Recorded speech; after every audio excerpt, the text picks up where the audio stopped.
Demak, masalalar ishlashda davom etamiz. Mavzu idishga doir masalalar. Reaksion gazlar aralashmasi. Demak, idish. Demak, bilamizki, gazlar bu idishga solganimizda, ular mana shu idishga qanaqadir bosim berishi mumkin. Bu idishlarning o'zida qanaqadir temperaturada turgan bo'lishi mumkin gazlarimiz hamda shu idishlarning hajmi mavjud har bir idishni. Reaksion gazlar mana shu idishlar ichidagi gazlar, ya'ni reaksiyaga kirishadigan gazlar aralashmasini tushunishimiz kerak ekan.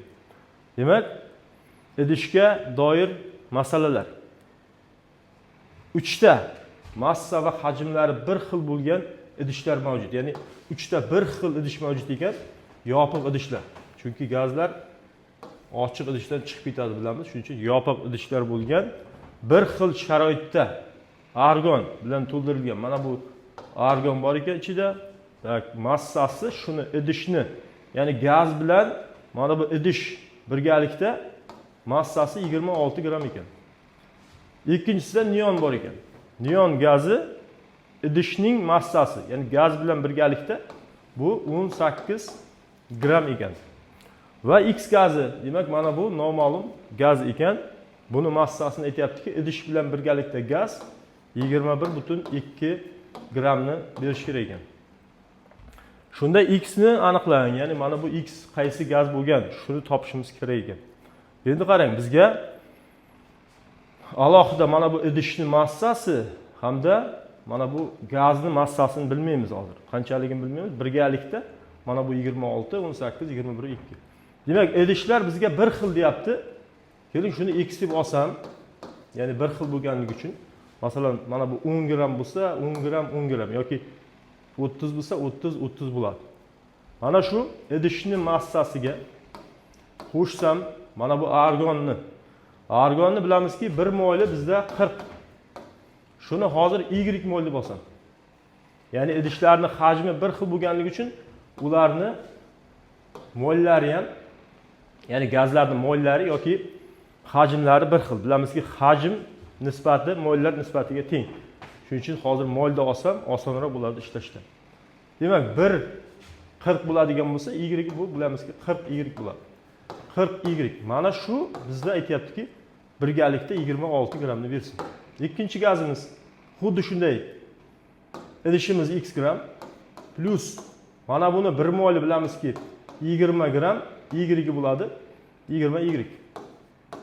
Shu bizda 18 gramni beryapti idish va gazning massasi. Demak, sistema ishlab qo'yaman. Ko'ryapmizki, mana bu X'lar bir xil, ayrilib ketsa 0 ni beradi. 40 dan 20 Y ni ayirsam 20 Y ni beradi. Teng 26 dan 18 ni ayirsam bizga beradi. Tak, nechini beradi bu? 8 ni beradi. 8 ni beradi. Demak, Y teng bizda 0,4 mol ekan. Demak, mana bular har bittasi 0,4 moldan bo'lgan ekan. Demakki, X gazimiz ham 0,4 bo'lgan. Chunki idishlar bir xil, hajmlari bir xil. 0,4. Mana endi bizga aytayapti, 21 2 bo'lsin birgalikda. Mana shular. Tak, endi X ni ham topib qo'ysak shu yerda. Idish o'zi qancha edi? Mana bu hozir 0,4 ni 20 ga ko'paytirsam, ya'ni Y bizda 0,4 chiqdi. 20 ga ko'paytirsam bu bizda 8 ni beradi. 8 ni oldida plus 4 ni bu tarafga o'tsa, 18 dan ayirsam 10 qoladi. Demak, idishimiz 10 gram bo'lgan ekan. Mana shu birgalikdagi, ya'ni idish va gazni massasidan ayirib tashlasam, idishning massasini 10 ni bizda qoladi 11,2 gram. Ya'ni shu gram bizda 0,4 mol ekan. Gazni topish uchun 1 mol'i topsam, uni molyar massasi kelib chiqadi. Mana shuni topib qo'yamiz. Demak, 1 ga ko'paytirib 0,4 ga bo'lsam, virgullarni siljitsam 4 ga bo'laman mana bu sonni. 56, demak X barobar 28 gram taqsim mol ekan. Bu qaysi gazga to'g'ri keladi 28 bo'lgan? Demak, bizda is gazining massasi 12 plus 16 28 ga teng. Demak, to'g'ri javob B variant ekan. 3 ta massa va hajmlari bir xil bo'lgan idish mavjud. deyapti. Qarang, 3 ta idish bor ekan. Demak, idishlarimiz yopiq bo'ladi. Gaz moddalar chiqib ketmasligi kerak chunki. 3 ta bir xil idish. Bir xil deb tasavvur qilamiz shularni. Demak, mana shu idishlarning massalari bir xil deyapti. Qanchaligini bilmaymiz. Shuning uchun x grammdan deb olsam, mana shu idishlarning massasini, bo'sh idishlarning massasini. Hamda ularning hajmlari ham bir xil ekan. Hajmlari ham bir xil. Demak, bir xil sharoitda ozon bilan to'ldirilgan birinchi idish. Ozon bu O3. Massasi m teng 60 gram. Demak, bu ozon hamda mana bu idishning birgalikdagi massasi. Ikkinchisida vodorod to'ldirilgan, vodorod gazi. Massa bizda 14, ya'ni idish hamda gazning massasi birgalikda. Hamda teng hajmda neon va X gazi birgalikda turibdi ekan. Bularning hajmi teng hajmdan ekan. Masalan, nisbati 1:1 demoqchi. Uchinchi idishning massasi mana bu ikkita gaz hamda mana bu idish bilan birgalikda massasi 38 gram ekan. X gazini toping, mana bu gaz qaysi ekan? Endi birgalikda mana bular idish va gaz 60 bo'ladigan bo'lsa, idishni biz x gram deb olganmiz massasini. Plus bilamizki, ozonni 1 moli bu 48. Hozir endi mana bularning hajmi bir xil bo'lganligi uchun shularning hammasini biz y moldan deb olsak. Ya'ni mollari bir xil bo'ladi. Hajmi bir xil degani bilamizki, mollari bir xil bo'ladi. Unga ketadigan gazlarimiz. Demak, y moli qanchani beradi? 48 y ni beradi. Demak, 48 y ni qo'shsam bizda ikkalasi birgalikda 60 berish kerak ekan. Ikkinchi gazimiz vodorod. 1 moli bilamizki 2, y moli 2 y bo'ladi. Demak, idish x gram plus 2 y teng berish kerak ekan, bu 14 ni birgalikda. Sistemani ishlab qo'yamiz. Tayyor turibdi ekan o'zi. Ayiradigan bo'lsam, demak, x lar qisqarib ketadi. 48 dan 2 ni ayirsam 46 y teng, bu ham bizda 46 ni beradi. Demak, y teng 1 ekan. Demak, barcha gazlarimiz 1 moldan ekan. Bular birgalikda ikkalasi 1 mol. Chunki hammasi bir xil hajmda deb berilgan. Ana endi biz x ni topishimiz kerak ekan. Qarang, shu yerda x ni topish uchun, ya'ni mana buni ham biz x deb qo'ydik gazni. Bularni ham x deb oldik. Bitta narsa deb tushunmaymiz. Demak, shu yerda x ni topib qo'yamiz mana buni. Tak, y 1 chiqdimi? Demak, 1 chiqqanligi uchun mana bu yerda hozir y 1 ni qo'ysam 2 bo'ladi. 2 bu tarafga minus bo'lib o'tsa, 14 dan 2 ni ayirsam 12. Demak, x barobar 12. Idishimizning massasi har bittasi 12 gramdan bo'lgan ekan. Ana endi 3-chi idish gaz bilan birgalikda 38 edi. Gazlar bilan birgalikda 12 idishni ayirib tashlasam 26 qoladi. Ikkita gazimiz bizda 26 gramni berish kerak ekan. Endi topib qo'yamiz. Bizga aytgan ediki, mana shu gazlar teng mol nisbatda, ya'ni nisbatini 1:1 oladigan bo'lsam agar, o'rtacha molyar massani topish formulasi bor edi bizda, gazlarni o'rtacha molyar massasini topish. Buning uchun nima qilamiz? Demak, N1 plus N2, N1 plus M2 edi. Mana shunga qo'yib qo'yamiz. Demak, bizda birinchi gazimiz bu neon edi. 1 mol olsam, uni molyar massasi 20 ga teng. Plus yana qaysi bor bizda? X noma'lum, lekin moli bilamizki teng edi hajmlar. 1 qo'yadigan bo'lsam, mana shu yerda mana shuni x gram deb oladigan bo'lsam, massasini. Mana shu bizda berish kerak ekan o'rtacha, demak 26 ni. 26. Demak, mana bularni hozir qo'shsam 2, 2 ni 56 ga ko'paytirsam bizda 52 ni beradi. Teng 20 plus x. 20 ni bu tarafga o'tkazsam x teng 32 ni beradi. 32 bilamizki bu kislorodni molyar massasi. Demak, to'g'ri javob C variant ekan. Keyingi masala. 3 ta massa va hajmlari bir xil bo'lgan idishlar bizda berilgan, bir xil sharoitda. Ya'ni temperatura va bosimlari ham bir xil demoqchi. X gazini aniqlaylik. Mana bu X gazini aniqlashimiz kerak ekan. Demak, masalada mana bu M1, M2, M3. Demak, bu Mana bu idishni massasi hamda ichidagi gazlarni birgalikda massasi 44 ekan. Qolganlari ham xuddi shunday mos ravishda shunday turibdi ekan. Endi qarang, shuni biz salgina osonlashtirsak, ya'ni mana bilamizki 40, mana bu argon 40 molar massasi bitta bo'lyapti. Neonniki bittasi 20 bo'lsa, to'rttasi bizga 80 ni beradi. 80 ni beradi. Mana shu yerda biz o'rtacha molar massasini topib qo'ysak, ya'ni jami massani jami mollarga bo'lsam, o'rtacha molar massa kelib chiqaradi. 120 ni 5 ga bo'lsam, bizda bu beradi 24 gram taqsim mol. Ya'ni o'rtacha molar massasi. Bu yerda ham topib qo'yamiz. Kislorodning bittasi 32, ikkitasi 64. Argonni bittasi 40 bo'ladigan bo'lsa, uchtasi 120. 120. Demak, birgalikda bu 184 ni beryapti. Mana shuni biz umumiy mollariga 5 ga bo'lib qo'yadigan bo'lsam, nechini beradi? Mana buni ichida 3 tadan demak 15 34 6 tadan 34 demak 3608 ekan buni o'rtacha molar massasi. Keyingi gazni o'rtacha molar massasini topa olmaymiz hozir, chunki mana bu noma'lum gaz turibdi. Mana bu ikkalasiga qaraymiz endi. Demak, shu yerda idishlarni bir xil massali bo'lganligi uchun hammasini x dan olsam, chunki bizga noma'lum x bo'lib turibdi deb olsam, endi qarang, mana shu idishni massasi x plus hamda mana bu gazlar o'rtacha molar massasini biz bu yerda 24 chiqardik. 24. Mana shundan 24 bu. Mana bular 1 mol bo'lganda shuncha bo'ladi. Lekin hozir moli noma'lum. Y deb olsam, chunki hajmlari ham bir xil, mollari ham bir xil deganim. Demak, idishga qo'shsam mana bu 24 y ni bizda berish kerak ekan 44 gramni. Idish hamda mana bu gazlar aralashmasini massasi. Ikkinchisi, demak, idish xuddi shunday x gram. O'rtacha molar massa 3608, bu biri bo'ladigan bo'lsa, y qancha desam 36,8 y ni beradi. Mana shu birgalikda bizda 56,8 gram ekan. Sistema bo'ldi, tenglamalar sistemasi. Shuni ishlab qo'yamiz. Demak, ko'rinib turibdiki, mana bu x lar bir xil sonlar ayirganimda 0 ni beradi. Bularni ham endi kattasidan kichkinasini ayirsam, demak 12,8 y bo'ladi.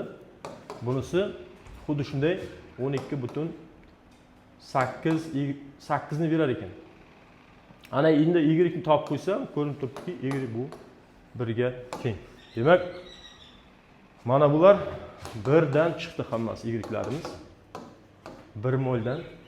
Endi x ni ham topib qo'ysak, ya'ni idishning massasi o'zi qancha bo'lgan? Bo'sh idishimiz 1 bo'ladigan bo'lsa, mana bu yerga 1 ni ko'paytirsam 24, 24 bu yoqqa minus bo'lib bitsa 44 dan ayirsam x teng 20 gram ekan. Ya'ni idishning, bo'sh idishning har bittasi 20 gramdan ekan. Ana endi 3-idishdagi mana bu x gazini topib qo'yamiz. Demak, birgalikda idish bilan 48 va 6 bo'lsa gazlarimiz, shundan idishning massasini ayirib tashlasam, bizda kelib chiqadi 28,6 gram. Bu mana bu gazlarni aralashmasi. Ya'ni bular 1 mol edi, demak gram taqsim mol. Ya'ni o'rtacha molar massasi shunga teng ekan. O'rtacha molar massani topishni bilamizki, o'rtacha molar massani topish uchun biz mollarini N1 plus N2 ni bo'lishimiz kerak edi massalari yig'indisiga. Demak, gazlarimiz birinchisi aniq mana bu. 1 moli 28. 7 ga shu 28 ni ko'paytirib qo'ysam, demak, bizdan nechini beradi bu? 56, 5, 14, 19, 196 ni berar ekan. 196. Moli 7 mol. Mana bu N1. Plus ikkinchi gazimiz moli ko'rinib turibdiki 3 mol. Faqatgina buni massasini bilmaymiz. Mana bu massasini. Shuning uchun hozir x deb olsam shuni. Mana shu bizga teng bo'lishi kerak ekan 28,6 ga. 28,6 gramga. Endi shuni ishlab qo'yamiz. Mana bular qo'shilsa bizda 10 ni beradi. 10 bilamizki mana bu songa ko'paytiriladi. Bu bizga 28 286 ni berar ekan. Teng 196 plus x qolyapti. Mana bu 196 ni bu tarafga, demak, minus qilib o'tkazadigan bo'lsam, chunki oldida plus turibdi. Minus qilib o'tkazadigan bo'lsam, bizga nechini beradi? Agar 200 bo'lganda 86 bo'lar edi, 90 ni berar ekan. 90 x teng 90. 90. Endi qarang. Mana bu yerda 3 turibdi oldida. Demak, 3 molini massasi 90 ekan bu. 90 ni 3 ga bo'lsam, bizda beradi bu 30 ni. 30 bo'lgan gazni topishimiz kerak ekan. Molar massasi 30 bo'lgan gaz bizda mana 14 plus 16. 30 ni beradi. Demak, azot 2 oksidi ekan. To'g'ri javob A varianti. Demak, keyingi masala. Normal sharoitda 3 ta bir xil idishlarning birinchisi havo bilan to'ldirilganda shuncha deyapti. Demak, normal sharoit, qarang, normal sharoit deganda bilamizki, temperatura bu 0 gradus bo'ladi hamda bosim 1 atmosfera bo'ladi. Atom. Demak, 3 ta bir xil idish. Yopiq idishlar 3 ta bir xil. Demak, bir xil deganda uni massalari hamda hajmlari bir xil. Havo bilan to'ldirilgan. Demak, havo bilamizki, bizda massasi 29 bo'lgan gazlar aralashmasi havo. Da shunda idish bilan mana bu havoni birgalikdagi massasi 66,1 gram ekan. Ikkinchisi suv bilan to'ldirilgan. Suv H2O. Suv bilan to'ldirilgan idishimiz massasi 20,2. Qarang, bu kilogramda ekan. Kilogramda ekan. Mana bu gramda bo'lgani uchun biz shuni birdan gramga aylantirib ketsam, ya'ni 1000 ga ko'paytirsam 20,200 gramni beradi bizga. Uchinchi idish qaysi gaz bilan to'ldirilsa deyapti. Demak, X gazi massasi idish bilan birgalikda 79,6 gramni berish kerak ekan. Endi qaraymiz, normal sharoit bo'lganligi uchun mana bu suv agregat holati gaz holatda emas bu. To'g'rimi? Ya'ni bu hozir suyuq va qattiq fazani o'rtasida turibdi. Ya'ni bu gaz holatda emas. Ya'ni uni molini mana bu bilan bir xil. Ya'ni mana bu agarda bilamizki, bir molimiz 22,4 litr bo'ladi. Shuni bir xil deb ola olmaymiz, chunki bittasi gaz, bittasi suyuq holatda yoki qattiq holatda turibdi desak.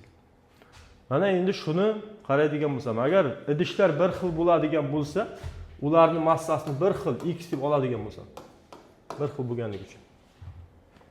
Ana endi mana shu idishni massasiga qo'shsam, mana bu 29, ya'ni 1 moli, havoni 1 moli 29 bo'ladigan bo'lsa, bularni hozir mana shu yerda y dan deb olsam har bittasini, chunki idishlar bir xil bo'lgani uchun y ni beradi bizga.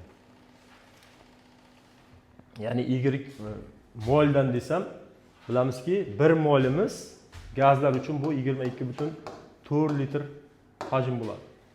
Demak, y mol oladigan bo'lsam, bu 22,4 y ni berish kerak bizda.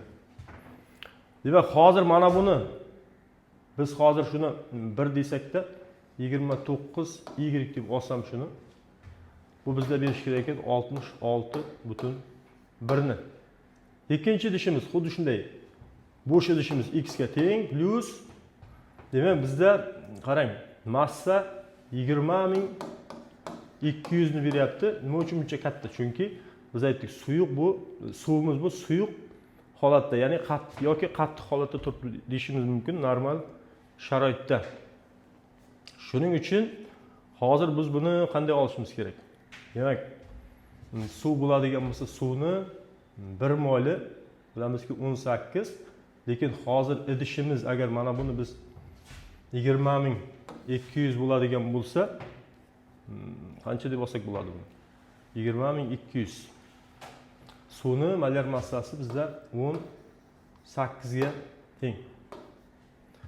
Endi buni ham 18 y deb ola olmayman. Chunki bu gaz holatda emas. Gaz holatda bo'lganda biz to'g'ridan to'g'ri 18 y olib ketishimiz mumkin edi.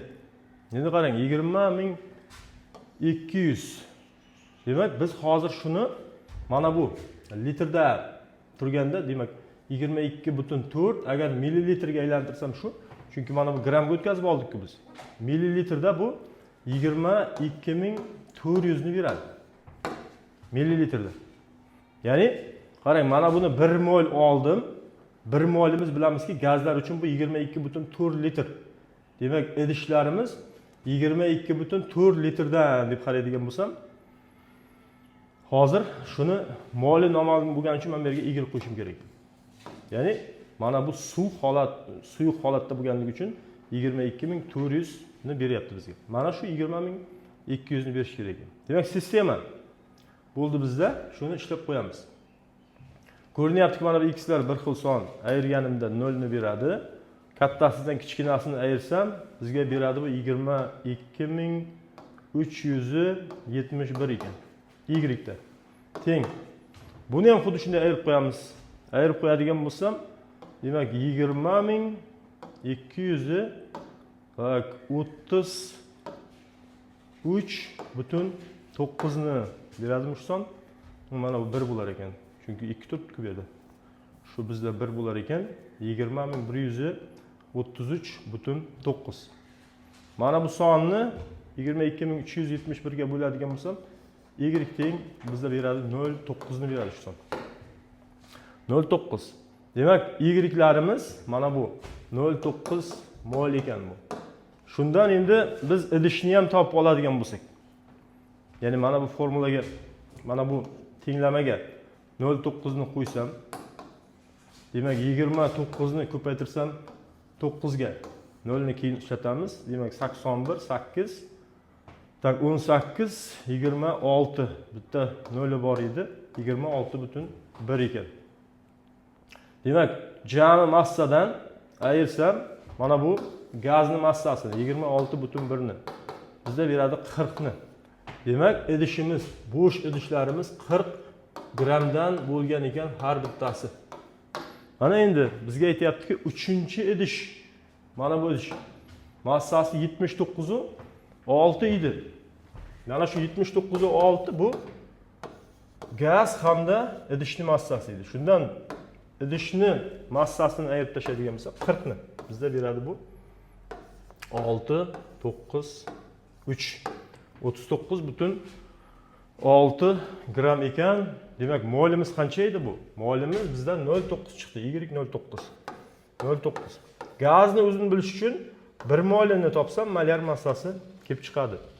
Demak, buni bo'ladigan bo'lsak, hozir bizda nechini beradi? 39, 396 ni bo'lsam 9 ga. Buni ichida demak 4 tadan demak 36 va bizda qoladi qancha qoladi? 36 yana. 44. Demak, 44 massali gazimizni topishimiz kerak ekan. 44 massali gazimiz bu karbonat angidrid 12 plus 32. 44 ni beradi. Demak, to'g'ri javob D variant ekan. Normal sharoitda 3 ta bir xil idishlarning birinchisi simop bilan to'ldirilganda 758, ikkinchi idish suv bilan to'ldirilgan 58, uchinchi idishimizda qaysi gaz to'ldirilsa 2120 gram keladi deyapti. Demak, normal sharoitni bilamizki, temperatura 0 gradus bo'ladi, atmosfera bosimi 1 atmosfera bo'ladi. Demak, temperatura 0 gradusda. 3 ta bir xil idish. Demak, 3 ta bir xil yopiq idishlar bizga berilgan. Birinchisida demak simop bor ekan.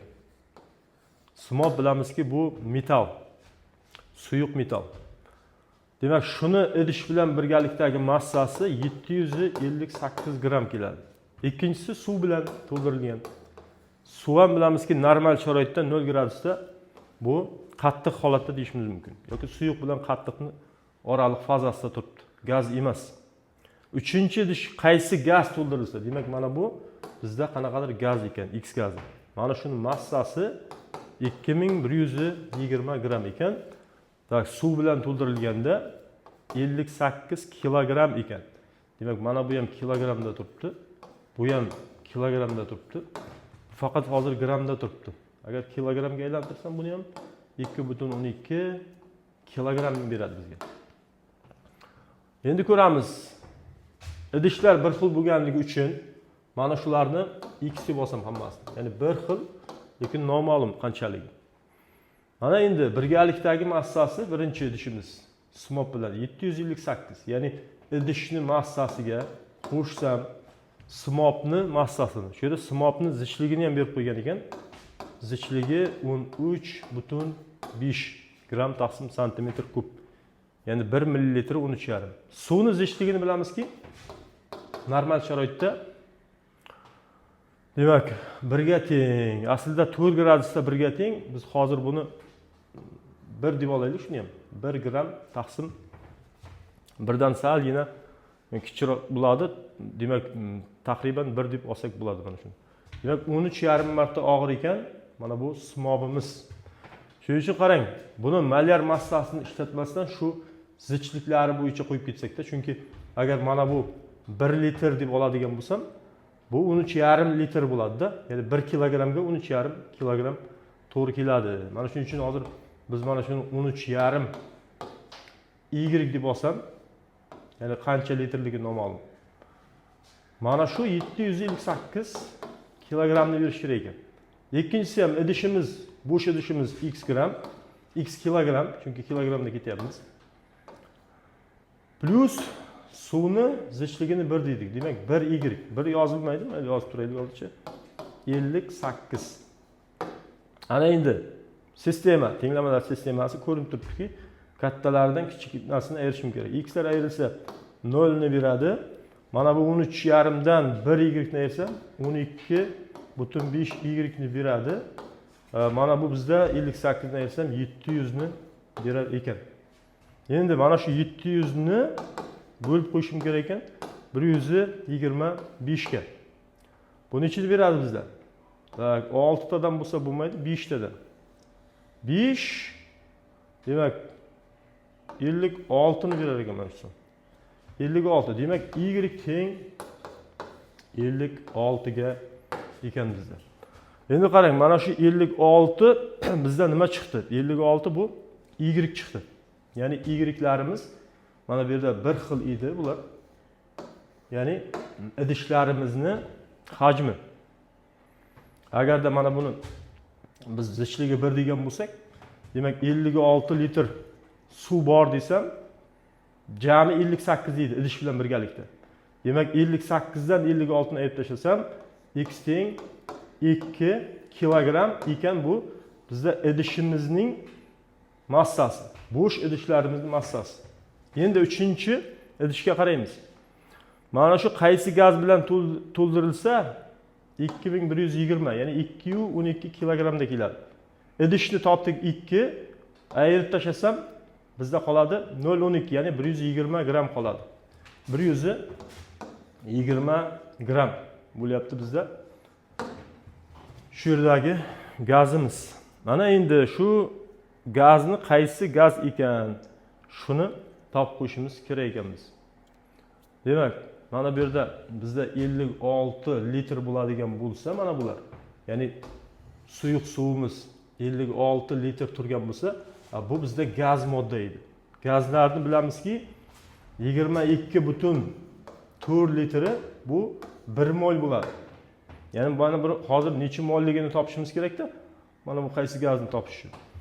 Bizda 56 litr chiqdi idishlarimiz. Hammasi teng edi. 56. Demak, shuni bo'lib qo'yadigan bo'lsam, bizda bu nechini beradi? 2,5 ni beradimi? 2,5 ni beradi. Demak, 48 yana 11,5. 11,2. 56 ni beradi. 48 plus 12,5 bo'lyapti-da. Yana yarimta bilan. Demak, 55-56 to'g'ri ekan. Demak, 120 grammimiz bu 2,5 mol ekan. 1 molini topsam, molyar massasi gazni topib qo'yar ekanman. Demak, 2,5 ga bo'lishim kerak ekan 120 ni. Yani ichini beradi 25 ga bo'lsam, demak, mana buni ichida 4 tadan desam, bak 100 yana 20 qoladi. 8. Demak, bu 48 chiqyapti. 48 bo'lgan gazimiz bu bizda ozon. Demak, to'g'ri javob A variant ekan. Demak, Keyingi masala. 3 ta massa va hajmlari bir xil bo'lgan idishlar quyida tasvirlangan. Demak, massalari, idishlarning massalari x deb olsam, ya'ni bo'sh idishlarimiz. Ularni mana shu idish hamda ichidagi gazlar bilan birgalikda massasi bunikini x deyapti, bularnikini x-12, x-28,2 gram deb bermoqchi. Aytmoqchi bizga. Ana endi shunda A gazini aniqlang. Ya'ni mana bu 3-idishdagi A gazimiz noma'lum. Shuni topib qo'yishimiz kerak ekan. Qaysi bir gaz bo'lgan shu. Ana endi shuni hisob-kitob qilib ko'ramiz. Endi qarang, mana bu yerda mana bu ikkita gazni o'rtacha molyar massasini topsak, bizga osonroq bo'ladi-da. Shuni o'zini hisoblasak ham bo'ladi. Lekin kalkulyatorsiz osonroq bo'lish uchun shuni qarang. 4 ko'paytirilgan argonning massasi 40, 160 bo'ladi. Plus mana bu 32. Bizda beradi bu 192 ni. Demak, moli qancha edi? 4 plus 1 5. 5 ga bo'lsam, o'rtacha molyar massa kelib chiqadi. Ya'ni o'rtacha molyarni topishni formulasi bizda N1 plus N2, M1 plus M2 edi. Ya'ni massalar yig'indisini bo'lishim kerak edi jami mollar yig'indisiga. Bizga shuning ichini beradi shu. 192 ni bo'lsam 5 ga, bu bizga shuni 2 ga ko'paytiring deganda bu 38,4 ni beradimi shu? 38,4 ni beradi. Demak, mana shu aralashmaning 1 moli 38,4 gram ekan. Ikkinchisi, kislorod bizda 32, 3 ga ko'paytirsam 96 plus azot bizda 28, 2 ga ko'paytirsam 56. Bu bizda beradi 152 ni. 152, ya'ni mana bu formulaga qo'ysam, jami massani bo'lsam, mana bu mollarga, mollari 3 plus 2 5 ni beryapti. Demak, bu 5 ga bo'ldim degani 2 ga ko'paytirish, 0,2 ga. Demak, 300 4 bo'ladi, 30,4 gram ekan mana shu aralashmaning 1 molining massasi, ya'ni o'rtacha molyar massasi. Demak, buni o'rtacha molyar massasini topa olmaymiz, chunki bizda noma'lum gaz bor, uni biz massasini bilmaymiz. Ana endi qaraymiz mana bu berilgan sonlarga. Ya'ni x bu, mana bu idish.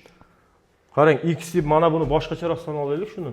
Chunki mana bu x bilan bir xil bo'lib qolmasi kerak-da, shuni biz bironta a son deb oladigan bo'lsak, a deb oladigan bo'lsak, bir xil bo'lib qolmaydi-da bu bilan. Bu boshqacha chunki. Ana endi qarang, bizga nimalar bor? Idish noma'lum. Birgalikda x chiqyapti. Bu ham noma'lum. Ya'ni a ga mana buni qo'shganimda x ni beryapti deganda bu. Idishlar hajmlari bir xil degani unga teng moldagi moddalar ketadi. Ya'ni idishlarni y qo'yib chiqsam hozir bu hajmda yoki molda y deb olsam bo'lar ekan. Mana endi qarang, bizda birinchi gazlarimizning aralashmasi qancha chiqdi? 38,4 edi. Ikkinchisi bizda 30,4.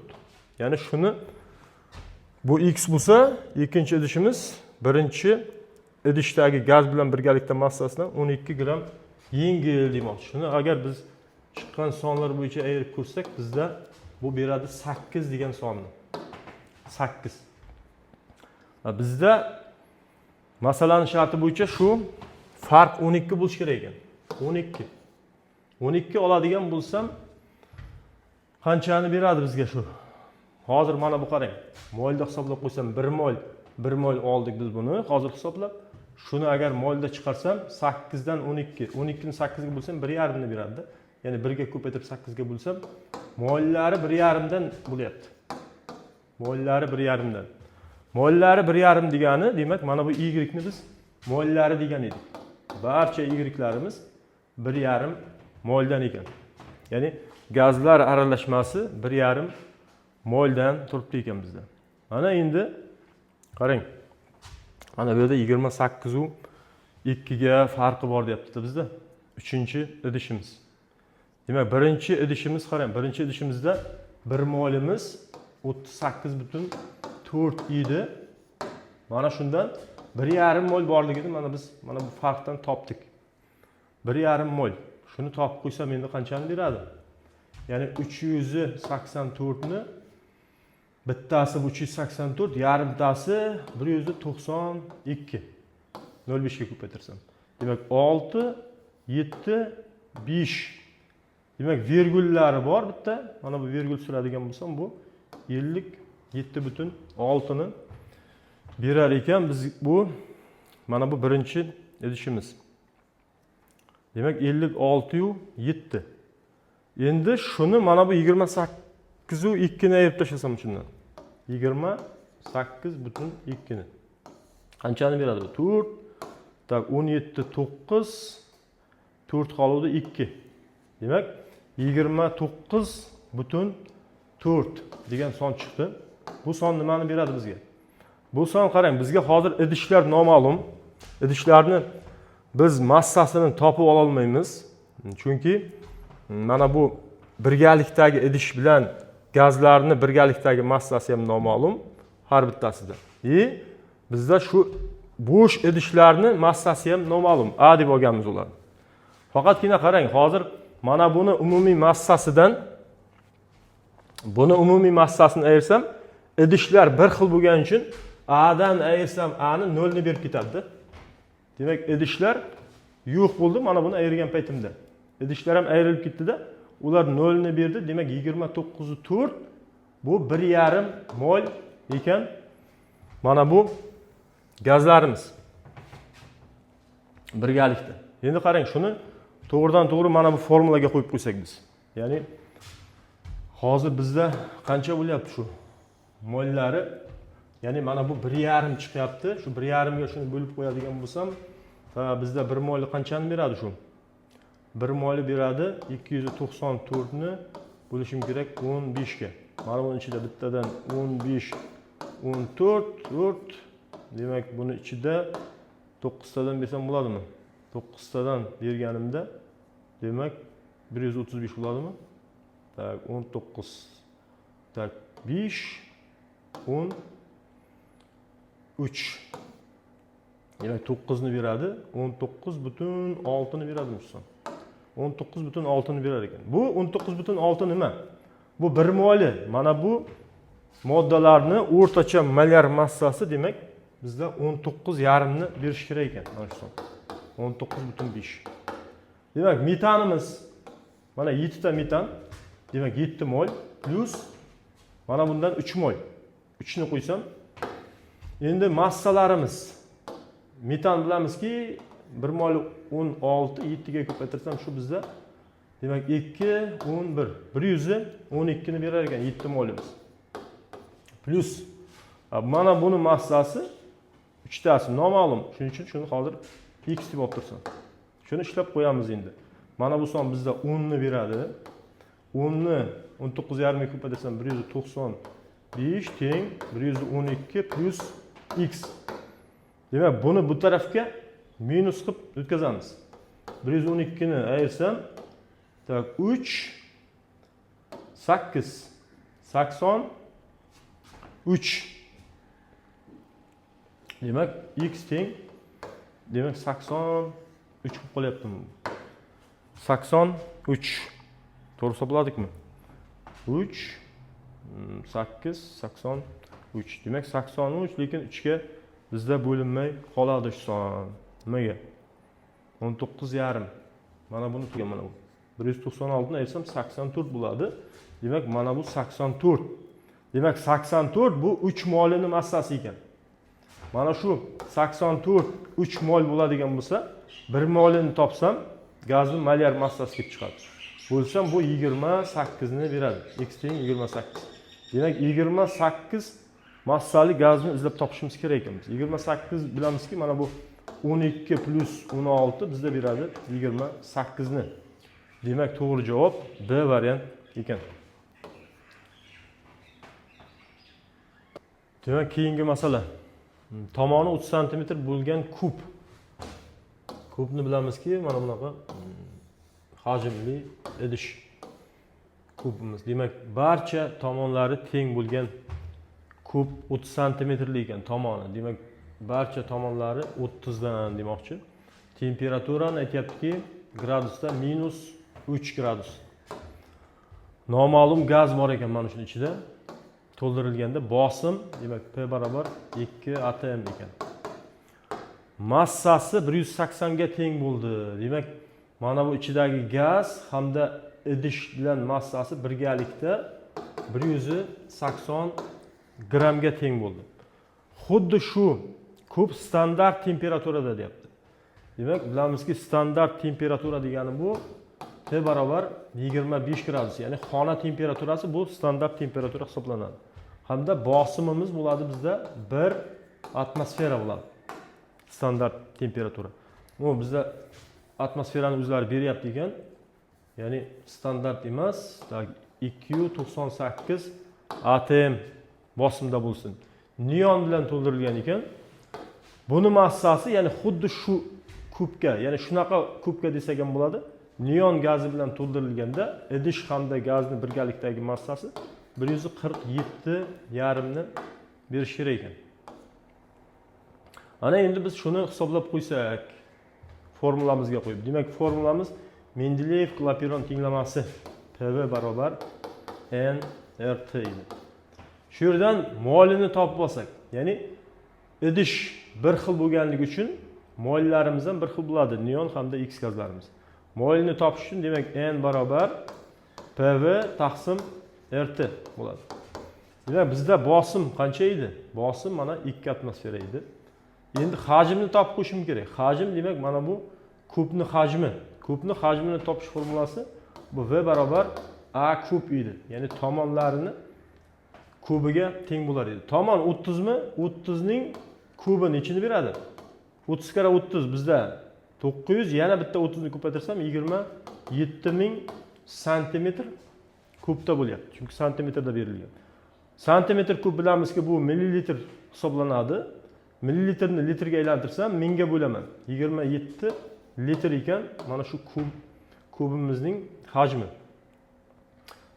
R, ya'ni R bu universal gaz doimi deymiz. Shuni bizda sonda o'zi berib qo'yapti ekan 0,08 hamda temperatura. Qarang, temperatura bizda bilamizki 0 gradus bo'lgan paytida bu 273 Kelvin hisoblanadi. Bizda hozir -3 deyapti. -3. Ya'ni 3 gradusga kamaydimi? Bu ham 3 gradusga kamayish kerak. 3 Kelvinga kamayish kerak. 270 ekan mana shu ton. 270. Endi biz hozir shuni hisoblab qo'yadigan bo'lsam, mana bular qisqarsa, demak 1 ga 10 qoladi. Mana shu 10 ni bunga ko'paytirsam 0,8, 2 ni 0,8 ga bo'lsam bizga 2,5 ni beradi mol. Demak 2,5 mol gazlar ketar ekan mana bunga, mana bu sharoitda.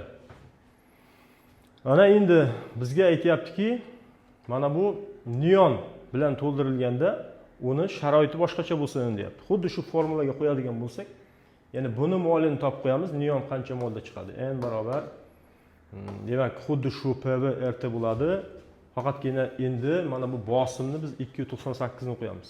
298 va hajm shu hajm bo'ladi. Chunki hajm bir xil, bitta kub 27. R bizda 008 edi. Hamda bizda yana nima bor? Qarang, mana bu T bizda har doim Kelvinda qo'yishimiz kerak. Shuning uchun buni ham Kelvinga aylantirsam 0 gradusimiz 273 edi. 25 ni shunga qo'shsam 298 ni beradi. Demak, bizda mana bu sonlar hozir qisqaradi. Mana bu yerda 1 qolsa bu yerda 100 qoladi. 100 ni 0,8 ga ko'paytirsam 8 qoladi. 8 ni 27 ni 8 ga bo'lsam 3,375 mol kelib chiqadi. Bu neonning moli ekan. Neonning moli shuncha bo'ladigan bo'lsa, mana shuni uning molyar massasiga ko'paytirsam, neonning molyar massasi bizda bilamizki 20. Demak, mana shuni hozir hisoblab qo'yadigan bo'lsak, bizga qanchani beradi? 3,375 ni 67,5 ni berar ekan. 67,5 bu neon gazini massasi. Uni mana bu idish bilan birgalikda massasi 147,5 edi. Shuni 67,5 ni ayirib tashlasam. Demak 0,08. Demak idishimiz, ya'ni mana bu kub o'zi 80 gram bo'lgan ekan bizda. 80 gram bo'lgan. Qarang, birinchi mana bu X gazimiz bilan o'lchaganimizda idish hamda X gazimiz birgalikda 180 edi. Mana shu 180 dan idishni ayirib tashlasam, bizga 100 ni beradi. 100 ni beradi. Bu birinchi mana bu formulaga qo'ygan molimiz bo'yicha 2,5 mol ekan. 100 bu 2,5 mol ekan. Demak, gazni topish uchun birini topishim kerak. 100 ni 2,5 ga 25 ga bo'lsam 40 ni beradi bizga. Ya'ni 2,5 ga bo'lsam 40 gazi bu bizda argon. Demak, to'g'ri javob D variant ekan. Bir xil massalari turlicha bo'lgan. Demak, hajmlari bir xil idish berilyapti. 2 ta, 3 ta. 3 ta bir xil idish berilgan bizda. Faqatgina hajmlari bir xil deyapti. Tak, hajmlarini keyin shuni V bilan belgilab qo'ysam agar. Hajmlari bir xil V bilan belgilab qo'ysam, birinchi idishda kislorod bilan to'ldirilgan. Massasi 56 gram keladi. Ya'ni massa bizda idish bilan kislorodning massasi 56 ekan. Ikkinchisi neon bilan to'ldirilgan. Massasi idish bilan birgalikda gaz 40 gram. Demak, uchinchi noma'lum gaz bilan to'ldirilganda, demak, shuni biz X deb olib qo'ysak, X gazi massasi 24 gram kelar ekan, idish hamda gazni birgalikdagi massasi. Mana endi shartda aytayaptiki, agar birinchi idish bo'sh, ikkinchi idish ham bo'sh bo'lganda 10 gram og'ir ekan. Birinchi idish og'ir ekan. Qarang, shunda biz mana buni agar X deb olsam, birinchi idish ikkinchi idishdan 10 gramga og'ir. Demak, X plus 10 bo'ladi. 10 gramga og'ir bo'lyapti ikkinchi idishdan. Ikkinchi idishdan uchinchi idish ikkinchi idishdan 20 gram yengil degani, demak, X minus 20 bo'lyapti bu. Idishning massasi. Demak, nimani toping? Noma'lum gazni toping. Mana buni topishimiz kerak ekan biz. Shuni topishimiz kerak ekan. Endi qarang. Mana shu yerda biz mana bu gazlarni hajmlarini bir xil V deb olganmiz. Demak, shuni hozir idishning massasini X plus 10 ni qo'shsam, mana bu gazni massasiga bizga shu 56 ni berish kerak edi-ku, birgalikda. 56. Demak, mana buni hozir 1 moli bilamizki 32, shuni V moli. Mana keling shuni har doimgidek Y olib ketaylik. Har doim biz X, Y bilan ishlaymiz-ku. Demak, 32 Y bo'ladi mana shu. 32 Y bo'ladi. Ikkinchisi, idishimiz X gram plus mana bu neon bizda 20 Y ni beradi. 20 Y teng shu 40 ni berish kerak ekan birgalikda. Sistemani ishlab qo'yamiz. Demak, mana bu aniq son tarafga o'tsa, ayirlarda mana bu 46 bo'lib qoladi. Mana endi 10 yo'q, bu tarafga o'tib ketdi. Demak, X lar ayrilsa 0 ni beradi. 32 dan 20 ni ayirsam 12 Y teng 6. Demak, Y teng bizda 0,5 ekan. Mana bu gazlarimiz, demak, barchasi 0,5 dan ekan. Shu yerda endi idishni topib qo'yadigan bo'lsak biz.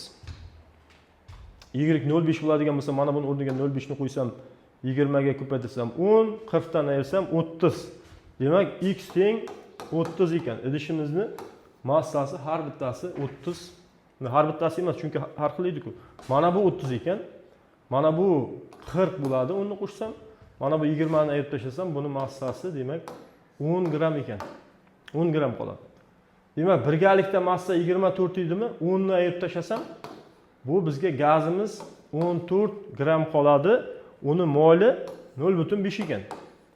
Gazni o'zini topish uchun 1 molini topaman. Ya'ni molyar massasini topsam, 0,5 ga bo'lsam 28 ni beradi. 28 massali gazimiz bu bizda hozir azotga to'g'ri kelyapti.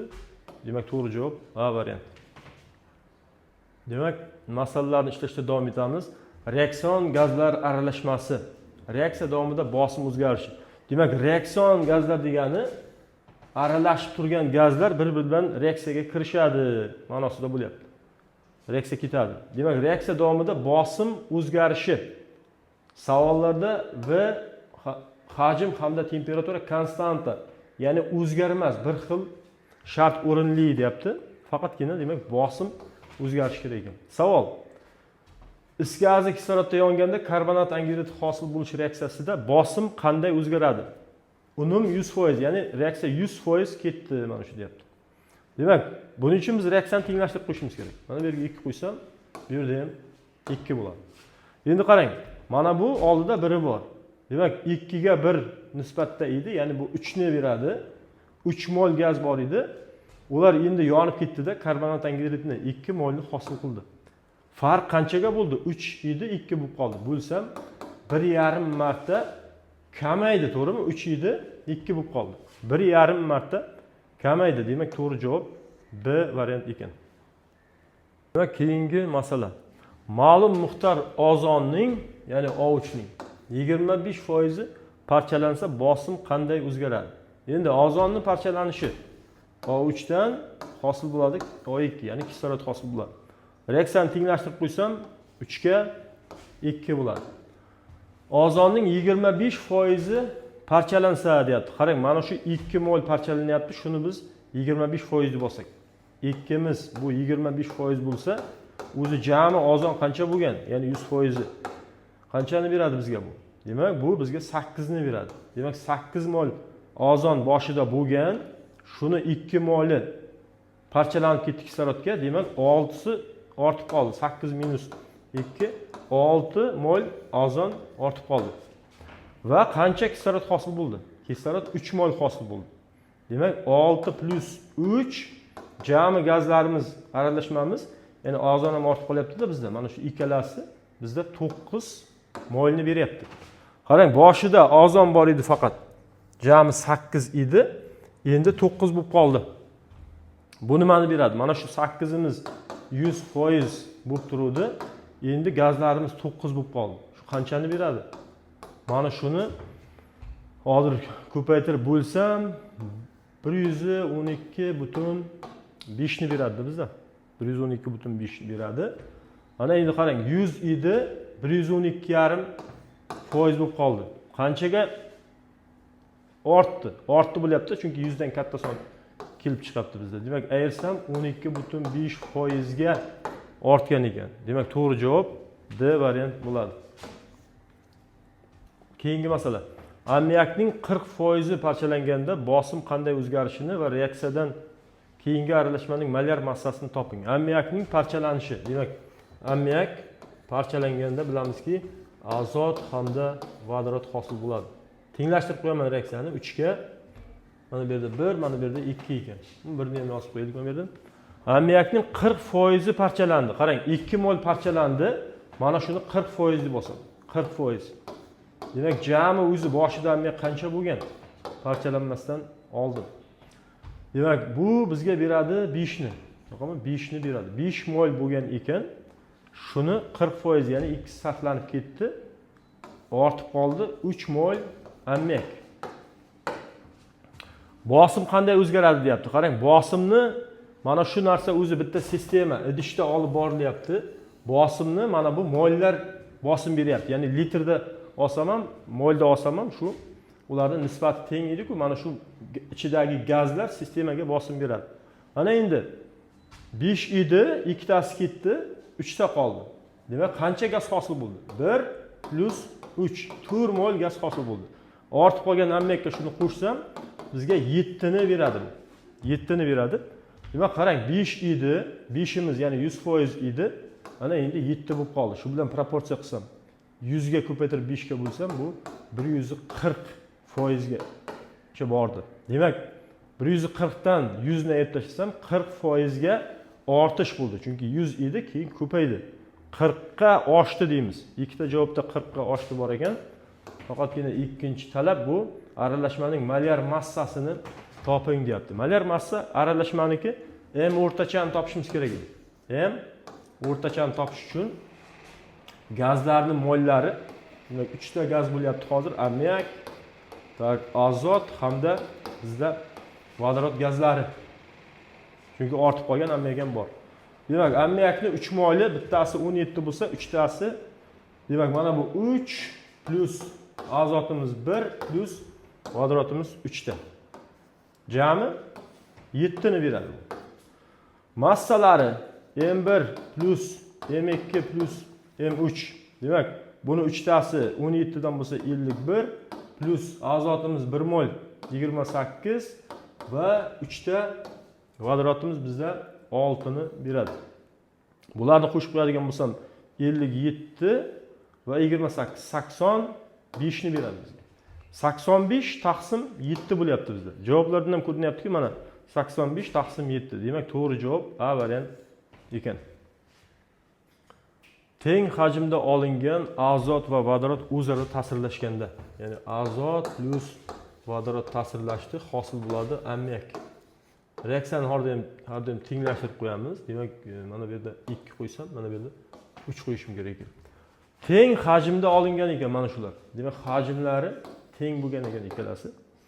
Ta'sirlashganda azotning x taqsim 5 qismi ortib qoldi. X taqsim 5 azotimiz reaksiyadan keyin ortib qolgan ekan. Bosim 20% ga kamaygan bo'lsa, x va reaksiyadan keyingi aralashmaning molyar massasini toping deyapti. Mana bu x ni biz topishimiz kerak ekan. Endi qarang. Mana bu yerda ketyapti bizda 1 mol.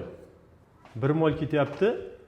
Bu degani 1 mol ketganda vodoroddan 3 mol ketadi. Mana bundan 2 mol hosil bo'ladi. Endi mana bu x taqsim 5 degani, qarang, boshida 5 mol bor desam, bo'lgan desam, shuni x qismi ortib qoldi. Teng moldan bo'lgani uchun bu ham bizda 5 ni beradi. Demak, bu ham bizda 5 ni beradi. 5 dan qarang, bittasi ketdi. Demak, bizda qanchasi qolyapti? 4 tasi ortib qolyapti. Mana bu vodorod 5 edi, 3 tasi ketdi, vodoroddan 2 ta qolyapti. Hamda bu hosil bo'lgan gazimiz mana shu bo'yicha 2 ekan. 2. Demak, ularni nisbati mana shunaqa bo'ldi. Gazlarimiz, 3 ta gazimiz. Mana endi bizda qarang, jami 5 edi, bittasi ketdi. Bu degani x teng 4 ni beryapti-da. Ya'ni bu ortib qolgan qismi edi-ku. Demak, x bu 4 ekan. Mana bu ikkita javobda bor. Endi aralashmaning molyar massasi, ya'ni m o'rtachani topib qo'ying deyapti. M o'rtachani topish uchun 3 ta gazimiz bor. Demak, bu N1 plus N2 plus N3 edi. Shuni massalarini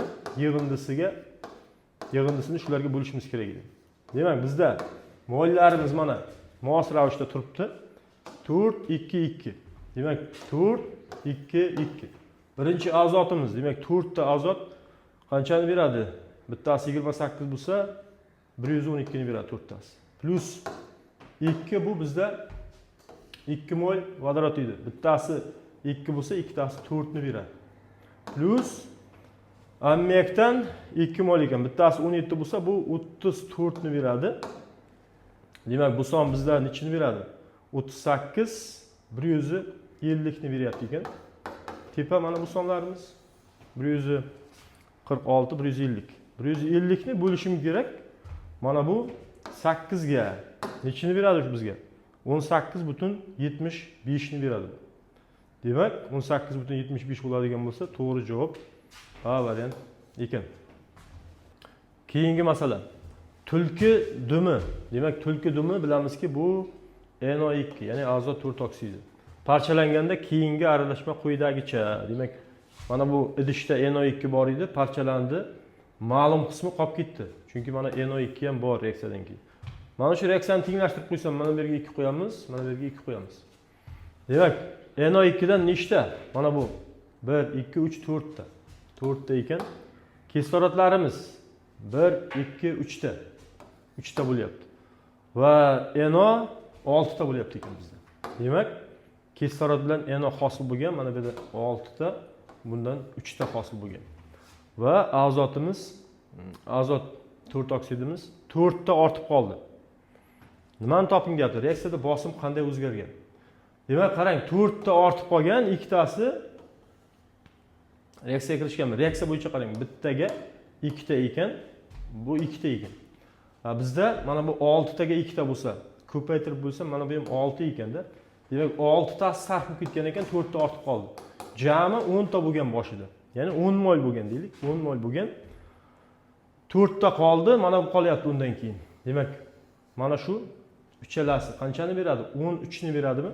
Demak, boshida 10 bu bizda 100% edi. Endi 13 mol bo'lib qoldi. Aralashma. Bu bizga beradi x teng 130 ni. Demak, 100 edi 130 ga ortdimi? 30 dan 130 dan 100 ni ayrsam 30% ga ortish bo'lgan ekan. Demak, 30% ga ortdi, C variant to'g'ri. Keyingi masala. Karbonat angidrid parchalandi, is gazi hamda kislorod reaksiya tenglamasi bo'yicha parchalandi. Reaksiyadan keyingi aralashmada kislorodning hajmi ulushi 1/6 ga teng bo'ldi. Mana shunda olingan karbonat angidridning parsial bosimi, ya'ni bosimi 2 atmosfera bo'lsa, oxirgi aralashmaning bosimini aniqlang deyapti bizga. Reaksiyani tenglashtirib qo'ysam, mana bu yerda 2 bo'lishi kerak, mana bu yerda 2 bo'lishi kerak. Shunda reaksiyamiz teng.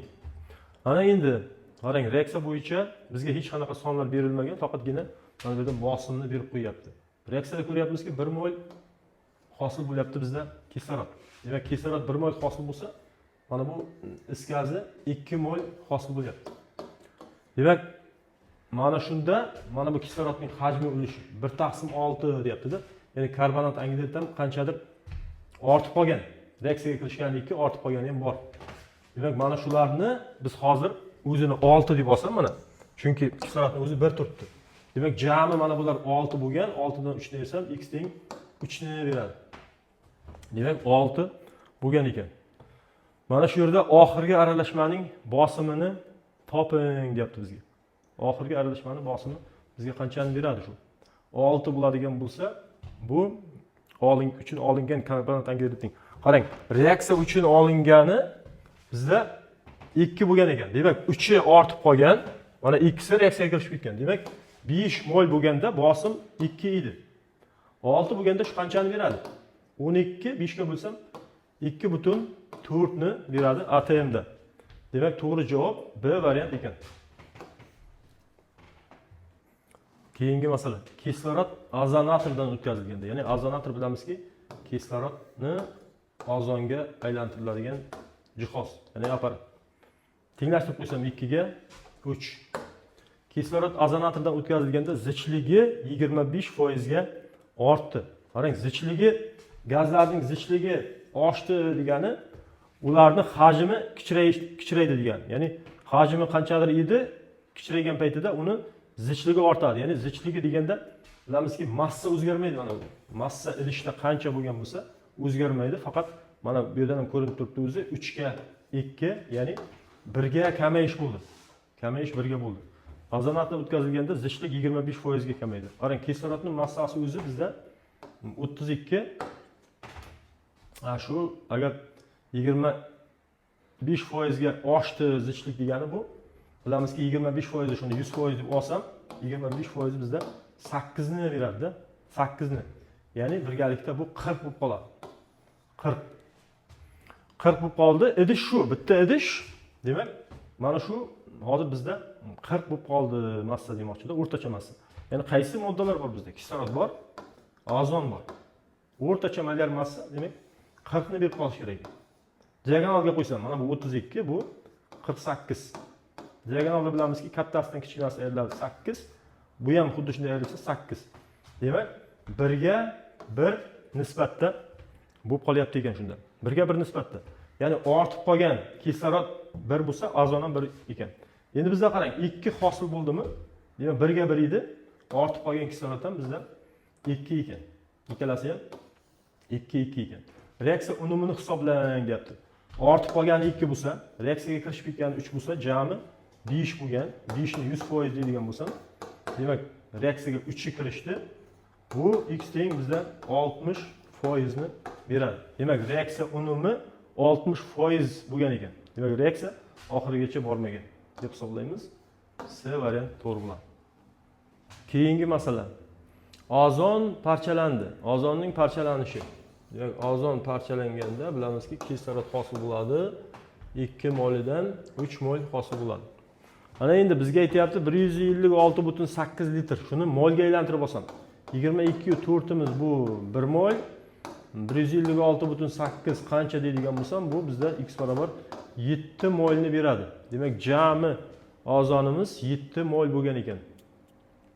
Hosil bo'lgan aralashma deyapti. Demak, hosil bo'lgan aralashma ozonning qanchasidir kirishganda ozon qanchadir ortib qolgan. Shular birgalikda SO2 hamda 4 ta argon deyapti. SO2 aralashmasi qo'shilganda zichlik o'zgarmadi degani, mana shu aralashmaga har qanday gazni qo'shsak, zichlik o'zgarmasa, demak, bularni o'rtacha molyar massasi mana shunga teng deganda qoida bor edi. Demak, shuni hisoblab qo'yaman. 64 bo'ladi SO2miz plus 40 ni 4 ga ko'paytirsam 160. Bu bizga beradi 224 ni. Mana shuni moliga bo'lsam, o'rtacha molyar massa kelib chiqadi. 1 bor edi mana bu yerda. 5 ga bo'lsam, bu bizga beradi 44,8 gram taqsim molni. Demak, 44,8 ekan, mana bular o'rtachasi. Diagonalga qo'yamiz. Demak, bu bizda 32 edi. Mana bunga e'tibor qilmaymiz, chunki diagonalda qo'yganda molyar massalar qo'yiladi. 48. Demak, buni hozir ayiradigan bo'lsam, bizda ozonimiz bo'ladi 4,44. Bu 3,2 ni berar ekan. 3,2 bu ozon. Hamda mana bu 32 ni ayirsam, bizda 12,8 ni beradi. Bu kislorod edi. Endi shuni butun sonlarga olsam, ya'ni nisbatini. Mana bu yerda 1 bo'lsa, bu bizda 4 ni beradimi shunda? 1 ga 4. Demak, bu ozon edi, bu kislorod edi. 1 ga 4 ekan shu. 1 ga 4. Endi qarang, bizda jami qancha ozon bor edi? 7 bor edi-da. 7 bor edi. 1 ga 4 bo'lib qolyapti. Shunga moslaydigan bo'lsam, qarang, kislorodni agar 1 ga 4 kislorodimiz katta chiqyaptimi shunda? Kislorod 32, mana bundan esa 12,8. Qarang, bu biz hozir shuni teskarisini yozib ketdimizda. Mana buni ayirganimda mana bu ozonga to'g'ri kelar ekan, mana bu 12,8. Demak, mana buni biz joyini almashtirishimiz kerak ekan. Mana bu ozon bo'lar ekan, mana bu kislorod bo'lar ekan. Shunda 4 ga 1. Bizda qarang, 2 ga 3 ketyapti-da. Agarda mana shuni hozir biz 1,5 ga 6 deb olsam, 1,5 ga 6, ya'ni 2 bo'lganda 3 ketyapti. Demak, 1 ketganda mana bu 1,5 hosil bo'lyapti. Demak, 6 ta bizda ortib qolgan ozonimiz proporsiya bo'yicha. Endi bizga aytayapti-ku, mana shu aralashmani kaliy yodning suvli eritmasiga yuttirganimizda kislorod reaksiyaga kirishmaydi bu eritma bilan, ozon reaksiyaga kirishadi. Hamda hosil bo'ladi kaliy gidroksid, kislorod hamda yod cho'kmaga tushadi bizda. Mana shu yerda cho'kmani toping massasini demoqchi bizga. Buning uchun reaksiyani tenglashtirib qo'yishimiz kerak biz. Demak, yod 2 ta bo'lyapti, mana bu yerga 2 qo'ysam, kaliy ham 2 ta bo'lyapti, mana bu yerga 2 qo'ysam. Demak, reaksiyamiz teng. Ozon 1 mol bo'lganda hosil bo'lyapti 1 mol. Bizda qancha bor edi ozon? 6 mol bor edimi? Demak, 6 da 6 bo'ladi. Demak, bu 200 nechi massasi bizda? Tak, 127 edi bittasi. 254 ni ko'paytirishim kerak ekan mana bunga. Demak, bu bizga beradi 1524 ni beradi. Mana bu 1500 va 24. Demak, to'g'ri javob B variant ekan. Keyingi masala, ohak tosh va kaliy permanganat aralashmasi to'liq parchalandi. Qarang, ohak tosh bizda bu kalsiy karbonat edi. Parchalaganimizda hosil bo'ladi kalsiy oksidi va karbonat angidrid gazi, gaz modda. Demak, kaliy permanganat. Demak, kaliy permanganat ham qizdirildi, ikkalasi ham qizdirilyapti. Parchalash uchun qizdiramiz. Hosil bo'ladi kaliy manganat va margans O2 va kislorod moddalari hosil bo'ladi. Mana bu bizda plus ishorasi turibdi. Demak, buni tenglashtirib qo'ysam, mana bu yerga 2 qo'ysam teng bo'ladi. Mana bu kislorod ham bizda gaz modda. Demak, hosil bo'lgan gazlar aralashmasi mana shu ikkalasini aytyapti. gazlar aralashmasi. Bir xil sharoitda ftor qo'shilganda aralashmaning zichligi o'zgarmadi degani ularni ftorga nisbatan bularning o'rtacha molyar massasi demak ftor bilan teng deganda bu. Ftorning molyar massasi bilan. Ftor bilamizki F2 demak bittasi 19, 38 ekan mana shu. Demak o'rtacha molyar massa ikkita gazni beryaptimi? Eng to'g'ri usul bu. Demak diagonaldan foydalanish. Ya'ni ularning nisbatini topib olish. Mana shu ikkalasi bizda berish kerak ekan 38 ni. Karbonat angidrid 44, kislorod bizda 32. Kattasidan kichkinasini ayırsam diagonalda bizga 6 ni beradi. Bu ham 6 ni berar ekan. 38 32. Demak bu degani 1 ga 1 nisbatda hosil bo'lgan. Mana bizda reaksiya bo'yicha ham o'zi 1 ga 1 nisbatda turibdi. Bo'lsa, dastlabki aralashmadagi moddalarning mol nisbatini toping. Dastlabki moddalar mana bu yerda 1 bor. Demak shu o'zi to'g'ri kelyapti ekan. 1 ga 1 bo'lganda bular 1 ga 2 mol nisbatda turibdi. Demak to'g'ri javob D variant ekan. Demak keyingi masala 100 ml 3 ta gaz berilgan iborat aralashma kislorod qo'shib portlatildi. Demak reaksiya ketgan. Kislorod, karbonat angidrid, mana bu yerga 2 qo'ysam, 2 qo'ysam. Vodorod bilan xuddi shunday reaksiya ketadi. Suv hosil bo'ladi. Bu yerda ham 2 2. Keyingisi SO2 edi. Shunga kislorod qo'shsam hosil bo'ladi SO3. Buni ham tenglashtirib qo'ysam 2 2. Demak mana shu uchalasi bizda 100 ml bo'lgan. 100 ml bo'lgan. 90 ml kislorod qo'shildi. Jami kislorodlarimiz 90 bo'lgan.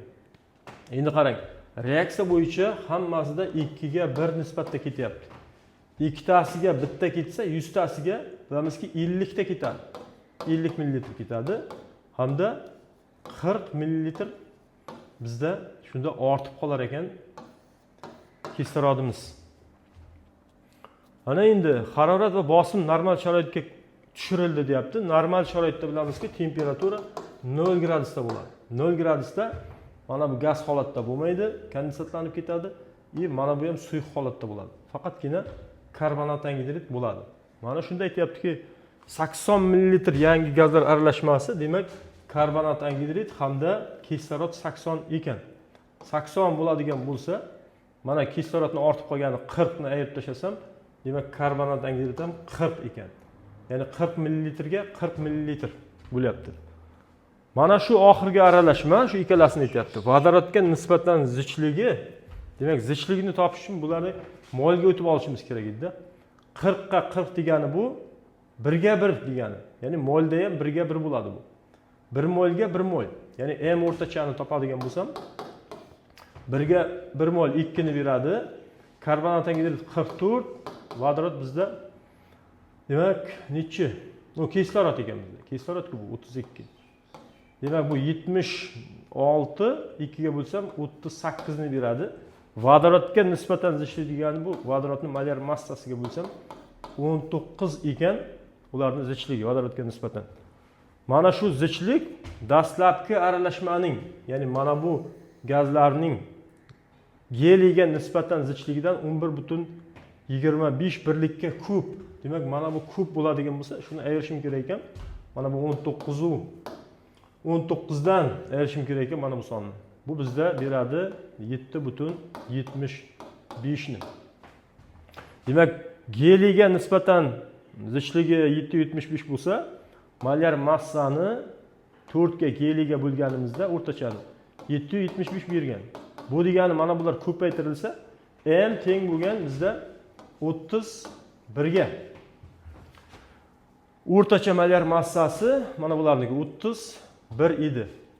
Demak shu formulaga qo'yib qo'ysam M teng. Demak qarang, mana shu 100 ni biz hozir millilitrni molga aylantirib olsak, chunki mana bu yerda gram taqsim mol chiqish kerak-ku mana buning birligi. Mol deb olsam bo'ladi, chunki gazlarda bilamiz hajmlarning nisbati teng edi mollarning nisbatiga. Shuning uchun hajmning o'rnida molni ishlatib ketsam bo'lar ekan. Shuni hozir mana bular bizda qancha millilitrda chiqdi, mana buni ham molga aylantirib oldik-ku biz. Demak 40 bo'ladigan bo'lsa, karbonat angidridimiz. Mana bu ham 40 bo'ladi. Chunki ikkisidan 2 hosil bo'lyapti. 40 hosil bo'lish uchun bu ham 40 bo'lgan bo'lishi kerak. Mana shularni hozir mana bu bitta nollarni qisqartirib tursam, 10 molga 4 mol deb olsam. Demak, 4 mol is gazi va x plus y bo'ladi. Chunki mana bularning mollari noma'lum. Buni y deb olsam, buni x deb olsam, buni y deb olsam. Ana endi is gazini bizda 4 moli qanchani beryapti bizda? 28, 56, 112 ni beradi. Plus vodorotimiz 2 bo'lgani uchun 2x bo'ladi. Tak, SO2 bilamizki 64, y moli 64 y ni beradi. Shu teng bo'lishi kerak ekan bizda 31 ga. Mana bu chiqarib qo'ygan sonimiz. Endi mana bularning yig'indisi mana bizga 10 edi. Shuni birdan yozib ketdim. 31 ni 10 ga ko'paytirsam bu 310 ni beradi. Mana bu sonlarimiz bizga qanchani beradi endi? 112 plus 2x plus 64 y.